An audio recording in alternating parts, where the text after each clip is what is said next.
Peu après le début des attaques allemandes, le mathématicien et physicien américain Norbert Wiener met son savoir au service de la lutte contre le fascisme. Wiener est professeur de mathématiques au MIT.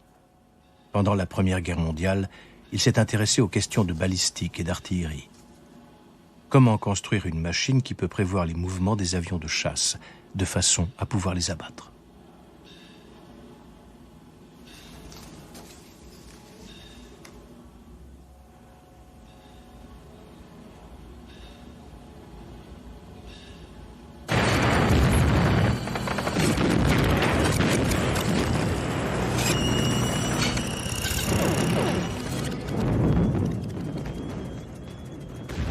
Wiener doit pour cela tenir compte de la nature technique de la guerre, où hommes, bateaux et avions ne sont plus sur l'écran radar que des points et des dessins abstraits.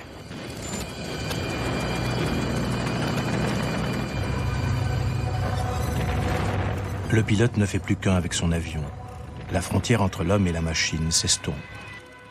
Il en résulte un adversaire anonyme et mécanisé, dont les actes sont simulés et calculés dans des laboratoires de guerre.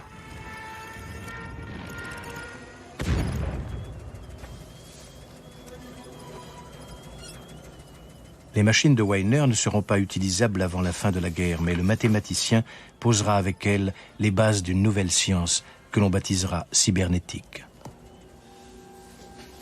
Norbert Wiener est né des enfants de Leo Wiener, historien et linguiste américain originaire d'une famille juive polonaise et de Bertacan, né à Columbia dans le Missouri. Son père, professeur de langue slave à Harvard, avait été le condisciple de Louis Lazare Zamenhof à Varsovie. Ses parents sont socialistes, humanistes et végétariens. Le jeune Norbert reste durablement marqué par les tracts et documents dont il disait qu'il était à se faire dresser les cheveux sur la tête, contre la vivisection et la cruauté envers les animaux. Il est resté végétarien toute sa vie. Né de parents juifs non pratiquants, il adoptera toute sa vie durant une posture agnostique, semblable à celle de son père. Enfant prodige, Norbert sait lire à 1 an et demi et est instruit à la maison.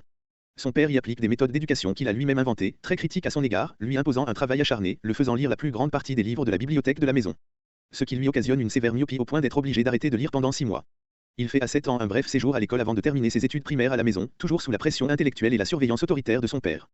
Âgé de 7 ans en 1903, il intègre le lycée d'Ayer jusqu'à l'obtention de son diplôme d'études secondaires, équivalent au baccalauréat, en 1906.